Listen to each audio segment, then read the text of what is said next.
আসসালামু আলাইকুম friends, how are you? আশা করি সকলেই ভালো আছেন। এসইও ফুল কোর্স ইন বাংলার সপ্তম ক্লাসে আপনাদের সবাইকে স্বাগতম। বন্ধুরা, আমরা গত পর্বে অন পেজ এসইওর কনসেপ্ট নিয়ে আলোচনা করেছিলাম এবং আমরা দেখেছিলাম যে অন পেজ এসইওটা মূলত কী জন্য করতে হয় এবং একটা ওয়েবসাইটকে গুগল কিভাবে র্যাঙ্কে নিয়ে আসে। তো আজকে আমরা অন পেজ এসইওর যে বিষয়গুলো না জানলেই নয় সেই বিষয়গুলো নিয়ে আমরা কথা বলবো। তো আমরা এখানে প্রায় 10টির মতো বিষয় আমরা এখানে নোট ডাউন করে রাখছি। তো আপনারা প্রত্যেকটা বিষয় খুব মনোযোগ সহকারে খেয়াল করবেন, কারণ আপনি যদি অন পেজ এসইও করতে হয় আপনাকে কিন্তু এই বিষয়গুলো সম্পর্কে কিন্তু সম্যক ধারণা থাকতে হবে। তো দেখুন, প্রথমত আমরা জানি যে ইউআরএল জিনিসটা কী। তো আমরা যখন অন পেজ এসইওটা করব, আমরা জানি গুগলের যখন কোনো একটা ওয়েবসাইট গুগল যখন র্যাঙ্কে নিয়ে আসে, তখন কেউ যখন কোনো একটা কিওয়ার্ড লিখে সার্চ করে, সাপোজ আমি যদি এখানে এসইও বাংলা টিউটোরিয়াল লিখে যদি এখানে সার্চ করি, সাপোজ যে কেউ আমার মতো যে কেউ যে কোনো একটা কিওয়ার্ড লিখে যখন সার্চ করে, গুগল সর্বপ্রথম তার তথ্যের ভান্ডারে যতগুলো ওয়েবসাইট রয়েছে প্রত্যেকটা ওয়েবসাইটে গিয়ে সে সর্বপ্রথম ইউআরএলটা চেক করে। আমি যদি এখান থেকে এই ওয়েবসাইটটাকে যদি ওপেন করি, তাহলে আপনারা দেখতে পাবেন উপরে এখানে একটা ইউআরএল দেখতে পাচ্ছেন। গুগলের যেই রোবট রয়েছে সে সর্বপ্রথম এই ইউআরএলটা চেক করে এবং দেখে যে এই ইউআরএলের মধ্যে আমাদের টার্গেটেড যে কিওয়ার্ডটা এসইও বাংলা টিউটোরিয়াল এটা কি আছে কি না। এটা সর্বপ্রথম গুগলের রোবট চেক করে, যদি থাকে এবং যদি দেখে যে এখানে সেই কিওয়ার্ডটা রয়েছে, তারপর সে অন্য বিষয়গুলো অডিট করে। তাহলে আমরা এখন আমাদের যে ইউআরএলটা আমরা অন পেজে অপটিমাইজ করব সেটা কী ধরনের হয়ে থাকে, সেটা কিভাবে আমরা করব। সাধারণত আমরা জানি যে কোনো একটা ওয়েবসাইটের ইউআরএল সাধারণত www ডট দিয়ে শুরু হয় এবং .com দিয়ে শেষ হয়। সাপোজ এখানে যে ওয়েবসাইটটা রয়েছে আমি যদি আপনাদেরকে একটু দেখাই, এই ওয়েবসাইটটা itbari.com। তো এটাকে যদি আমরা জাস্ট এখান থেকে যদি একটু কপি করি, এখানে কপি করলাম, কপি করার পর এখানে যদি আমি একটু পেস্ট করি, তাহলে আপনারা দেখতে পাচ্ছেন https স্ল্যাশ আছে, তারপর www.itbari.com। সাধারণত বা নর্মালি যে কোনো একটা ওয়েবসাইটের ডোমেন বা ইউআরএল এই ধরনের থাকে। এখন এই যে আইটিবারি এই ওয়েবসাইটটা যখন এসইও বাংলা টিউটোরিয়াল এটা নিয়ে যখন একটা সে কন্টেন্ট পাবলিশ করছে, তখন কিন্তু দেখুন আমি যদি আরেকটু ব্যাকে গিয়ে এখানে যদি দেখুন সে কিন্তু itbari.com, তারপর এখানে সে তার একটা শপ রয়েছে এবং এরপরে সে কিন্তু এসইও বাংলা টিউটোরিয়াল কথাটা তার এই যে ইউআরএলের মধ্যে সে কিন্তু রাখছে, তার নির্দিষ্ট কিওয়ার্ডটা সে কিন্তু ইউআরএলের মধ্যে রাখছে। তো আমাদেরকেও কিন্তু সেম ব্যাপারটা করতে হবে। সাপোজ আপনার বায়ারের ওয়েবসাইটের নাম যদি হয় www.xyz.com। এখন আপনার বায়ার যদি আপনাকে বলে যে আমি এসইও নিয়ে বা আমি টি শার্ট নিয়ে এই আর্টিকেলটাকে আমি গুগলে র্যাঙ্ক করতে যাচ্ছি, তখন কিন্তু আপনার সেই টার্গেটেড এসইও কিওয়ার্ডটা বা টি শার্ট কিওয়ার্ডটা আপনার কিন্তু ইউআরএলের মধ্যে সেট আপ করতে হবে। সেটা কিভাবে সেট আপ করবো আমরা কিন্তু সেটা প্র্যাকটিক্যালি দেখবো আগামী ক্লাসে। আজকে আমাদেরকে কিন্তু এই বেসিক বিষয়টা জানতে হবে। আমরা কি করব, এই যে ওয়েবসাইটটা বায়ারের যে ওয়েবসাইটটা রয়েছে তার ডোমেন অ্যাড্রেস xyz.com। আমরা কি করব, এখানে স্ল্যাশ দিব। বায়ার যদি টি শার্ট নিয়ে কাজ করে তাহলে আমরা এখানে টি শার্ট, তারপর এখানে .com এভাবে দিব। অথবা বায়ার যদি সাপোজ এসইও বাংলা টিউটোরিয়াল নিয়ে যদি কাজ করে তাহলে এখানে SEO, তারপর একটা হাইফেন থাকবে, তারপরে বাংলা টিউটোরিয়াল। জাস্ট এরকম আমাদের কিওয়ার্ডটা কিন্তু এখানে আমরা ইউআরএলের মধ্যে সেট আপ করে দিতে হবে। তা আমরা যখন কোনো একটা ওয়েবসাইটের জন্য আমরা অন পেজ এসইও করব বা কোনো একটা পোস্টের জন্য আমরা যখন অন পেজ এসইও করব, তখন সর্বপ্রথম আমরা সেই পোস্টটা ওপেন করে সেটার ইউআরএলটা দেখব। যদি দেখি যে আমাদের ইউআরএলের মধ্যে আমাদের টার্গেটেড কিওয়ার্ডটা দেওয়া নাই, তাহলে সেক্ষেত্রে আমরা কিন্তু এটাকে অপটিমাইজ করে আমাদের টার্গেটেড কিওয়ার্ডটাকে সেখানে ইনপুট করে দিব। তো আমরা প্রথমত অন পেজ এসইওর ক্ষেত্রে আমরা আমাদের ইউআরএলটাকে অপটিমাইজ করব এবং ইউআরএলটা কী ধরনের হবে আপনারা আশা করি একটা আইডিয়া পেয়েছেন এবং প্র্যাকটিক্যালি আমরা আগামী ক্লাসে আপনাদেরকে দেখাবো যে কিভাবে এটা করতে হয়।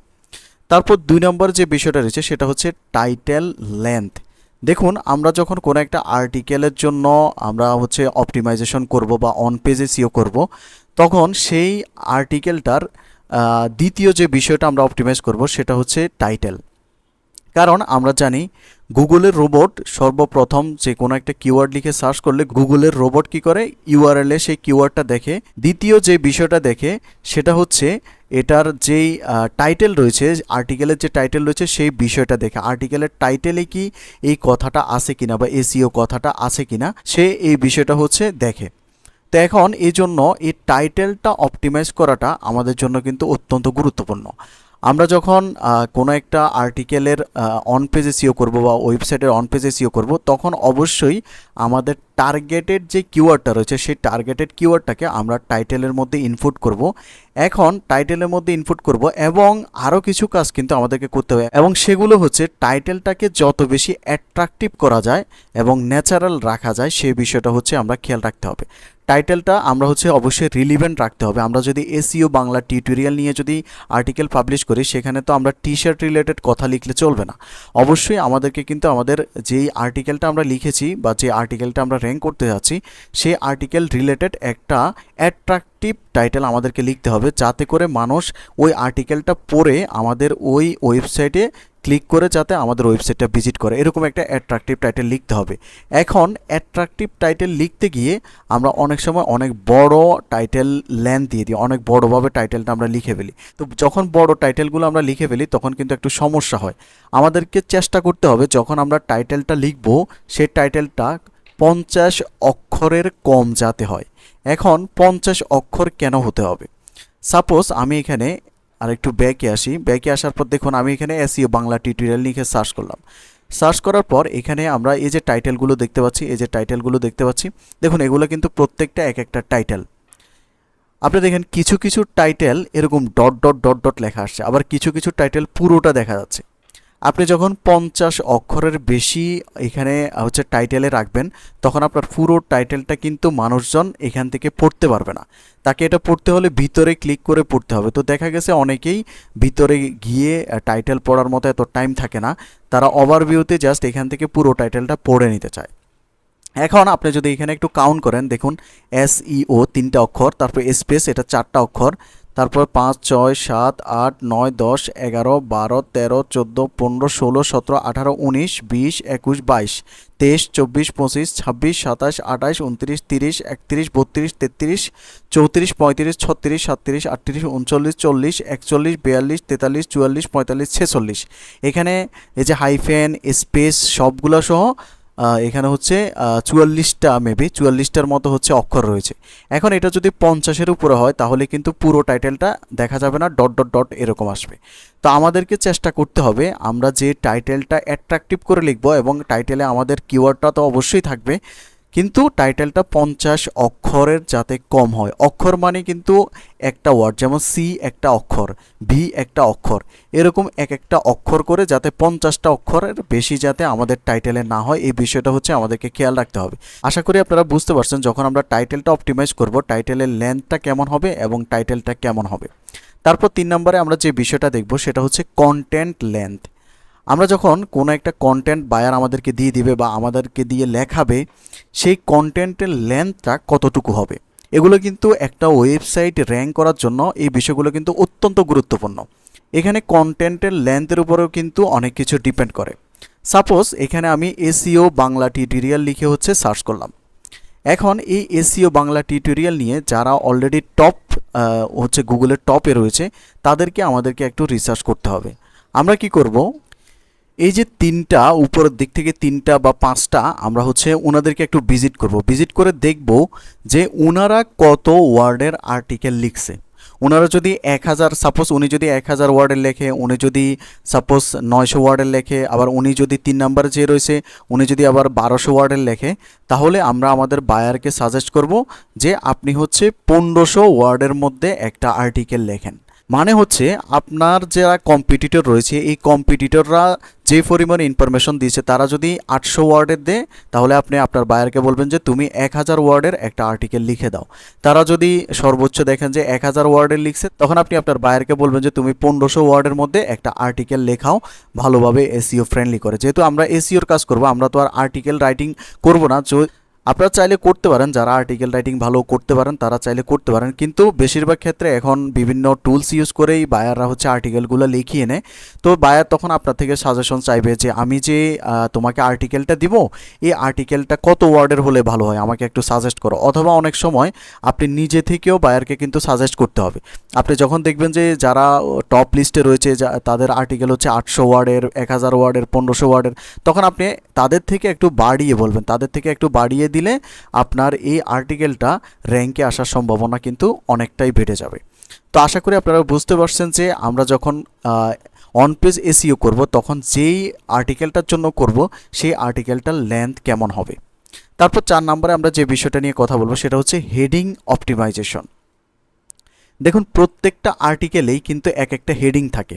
হেডিং মানে কি, যেমন H1, H2, H3, এগুলো আপনারা অনেকে হয়তো বুঝতেছেন না, যখন প্র্যাকটিক্যালি কাজগুলো করবেন তখন কিন্তু বুঝতে পারবেন। এখান থেকে দেখবেন এই যে এটা একটা হেডিং H1, এটাও H1, হ্যাঁ। তারপর এই যে এরকম যে বোল্ড করা যতগুলো হাইলাইটেড, এখানে আমরা যেরকম আমরা রচনা বা প্যারাগ্রাফ লিখতে গেলে এরকম যেরকম হাইলাইটেড পয়েন্টগুলো দিয়ে থাকি, এই পয়েন্টগুলোকে মূলত হেডিং বা H ট্যাগ বলা হয় আর কি। তো এই যে হেডিংয়ের মধ্যে 6 ধরনের ট্যাগ হয়, একটা হচ্ছে H1, H2, H3, H4, H5, H6। হ্যাঁ, যত নিচের দিকে যাবে তত হচ্ছে এই হেডিং ট্যাগগুলো হচ্ছে ছোট হতে থাকে।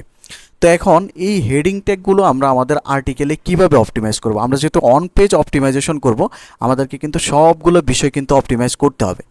এখন এই যে হেডিংটা আমরা যখন অপটিমাইজ করব তখন আমরা চেষ্টা করব আমাদের হেডিংগুলোতে এই যে try to use synonyms of targeted keyword, আমরা চেষ্টা করব আমাদের যে টার্গেটেড কিওয়ার্ড থাকবে সেই টার্গেটেড কিওয়ার্ডটার সমার্থক শব্দগুলোকে আমরা আমাদের হেডিংগুলোতে ব্যবহার করতে। এবং কয়টা হেডিং আমরা ব্যবহার করব, আমরা আমাদের কম্পিটিটররা যদি 10টা হেডলাইন ব্যবহার করে, আমরা চেষ্টা করব 15টা বা 12টা হেডলাইন ইউজ করার জন্য।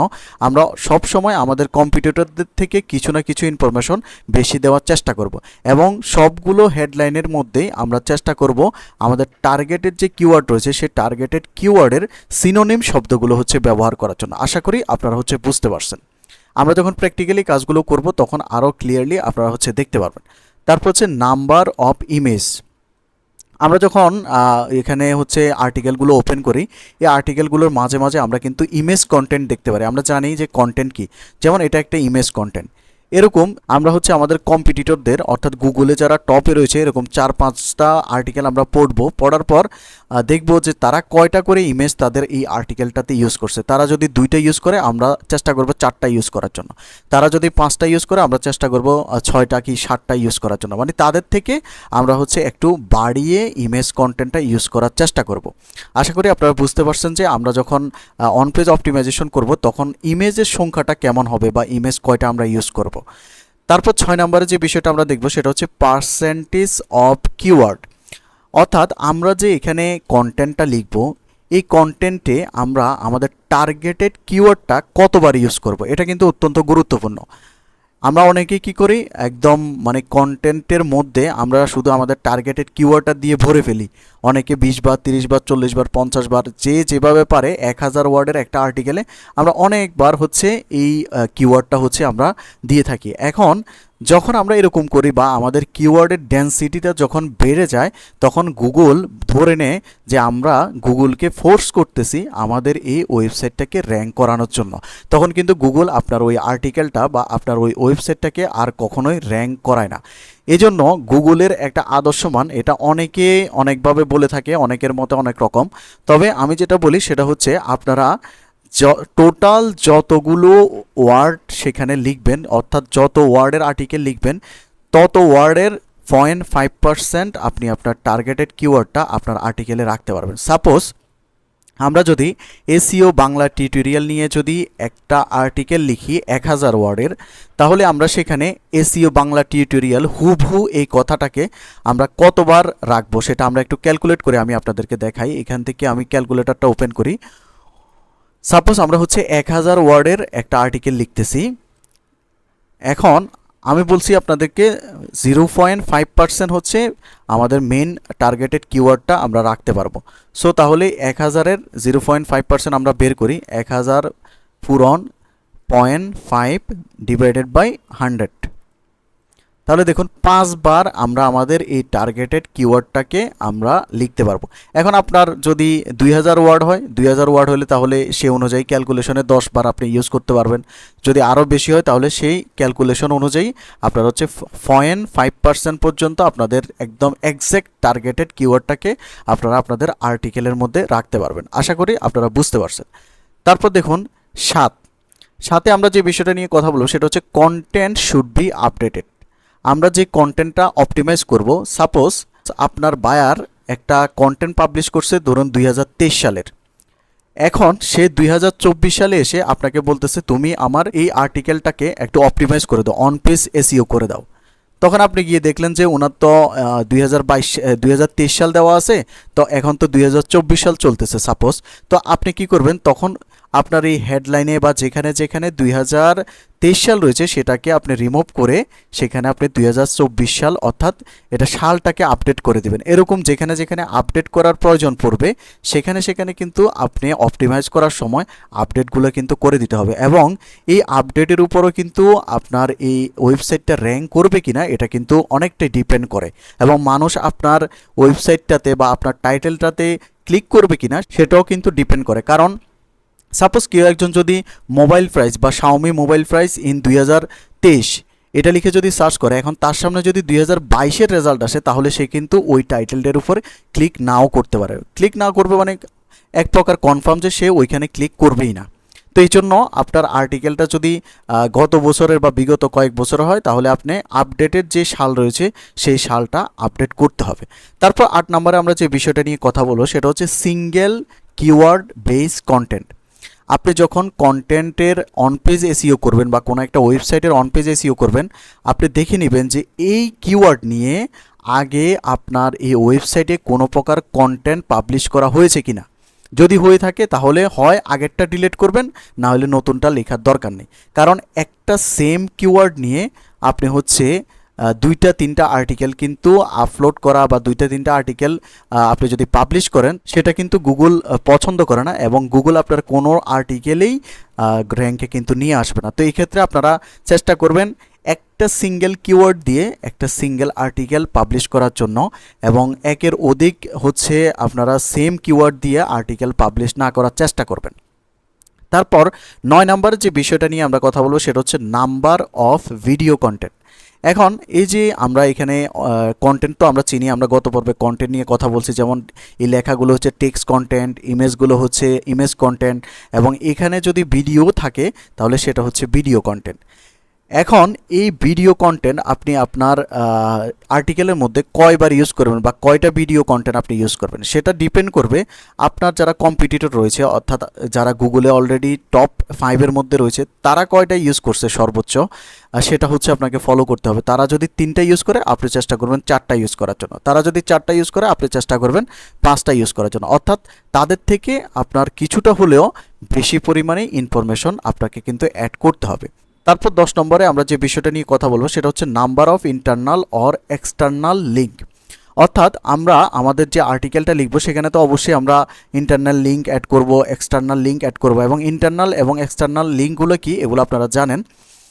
তো এই যে লিঙ্কগুলো আমরা কয়টা লিঙ্ক অ্যাড করব, সহজভাবে আমরা আমাদের কম্পিটিটরদেরকে ফলো করব। আমাদের কম্পিটিটররা যদি ইন্টারনাল লিঙ্ক 10টা ইউজ করে আমরা চেষ্টা করব 12টা 15টা ইউজ করার জন্য।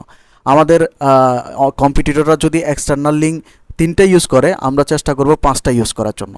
তাদের থেকে একটু হচ্ছে বাড়িয়ে আমরা সবসময় হচ্ছে ইউজ করার চেষ্টা করব, এবং সর্বোপরি আমাদের বায়ারের যে কন্টেন্টটা যদি ইনফরমেটিভ না হয় তাহলে সকল কর্মই বৃথা। সবচেয়ে গুরুত্বপূর্ণ বিষয় হচ্ছে আপনি যতই অন পেজ এসইও করেন না কেন আপনার বায়ারের যে আর্টিকেলটা সেটা যদি ইনফরমেটিভ না হয় তাহলে কিন্তু মানুষজনকে বা ট্রাফিককে আপনার এই ওয়েবসাইটে বেশিক্ষণ ধরে রাখতে পারবেন না, এবং যেহেতু ধরে রাখতে পারবেন না সেহেতু গুগল ধরে নেবে যে আপনার এই কন্টেন্টটা এটা কিন্তু ইনফরমেটিভ না, এবং সে আস্তে আস্তে আস্তে আস্তে আপনার ওয়েবসাইটটাকে কিন্তু র্যাঙ্ক কমিয়ে এটাকে একদম ডাউন করে দেবে। তো অবশ্যই আপনারা বায়ারকে বলবেন যে তুমি ভালোভাবে ইনফরমেটিভ কন্টেন্ট কমেন্ট লিখো, আর বাকিটা আমি দেখতেছি, অন পেজ এসইওটা আমি করে দিচ্ছি। তো আগামী পর্বে আমরা হচ্ছে অন পেজ এসইওর একদম প্র্যাকটিক্যাল ক্লাসগুলো করব। তো আগামী পর্ব দেখার জন্য সবাইকে আমন্ত্রণ রইল। সবাই ভালো থাকবেন, সুস্থ থাকবেন। আর বাড়ির কাজ হিসেবে আপনারা এইগুলো সম্পর্কে কে কী বুঝছেন সেটা আমাদের ফেসবুক গ্রুপে আপনারা হচ্ছে পোস্ট করবেন। ফেসবুক গ্রুপের লিঙ্ক ভিডিও ডেসক্রিপশনে দেওয়া থাকবে। ধন্যবাদ।